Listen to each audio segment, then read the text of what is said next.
Une prière hindoue pour commencer la journée.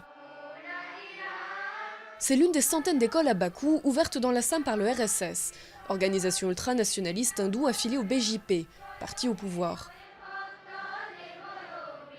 La démarche a marqué des points chez les électeurs de cet État du nord-est de l'Inde, isolé du reste du pays et éloigné de la base traditionnelle du parti du Premier ministre Narendra Modi. Il y a remporté une victoire historique lors des élections d'État, en exploitant les tensions avec les immigrés musulmans du Bangladesh voisin. Les immigrés n'ont pas de relation avec notre langue, pas de relation avec notre religion, avec notre culture. Ils ont ouvert des écoles coraniques dans leur quartier, où ils enseignent des langues arabes. Diviser pour mieux régner et mettre fin à 15 ans de domination de l'opposition. Le spectre des émeutes ethniques de 2012 entre musulmans et tribus locales, qui ont fait 38 morts, n'est pourtant pas loin. Mais le nouveau gouvernement se défend de mener une politique discriminatoire envers les immigrés.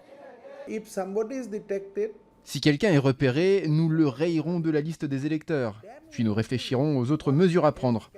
Il ne va pas y avoir d'agitation sociale ni de provocation en face pour agir immédiatement. Parce que notre société a évolué. Sur le terrain, c'est le RSS qui se charge de recruter des électeurs, comme dans les nombreuses plantations de thé de la région. Le mécontentement gronde ici, avec un salaire à moins de 2 € par jour. Grâce à ce travail de longue haleine, le parti de droite hindou de Modi a réussi à prendre la tête d'un gouvernement d'État de 31 millions d'habitants, pourtant ethniquement très divers, avec de nombreux chrétiens et musulmans. Mais cette manœuvre est risquée.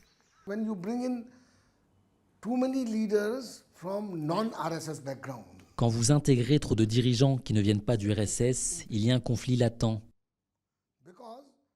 Souvent, la personne venue d'un autre parti vers la BJP ne se sent pas à sa place parce que c'est le RSS qui décide là-bas.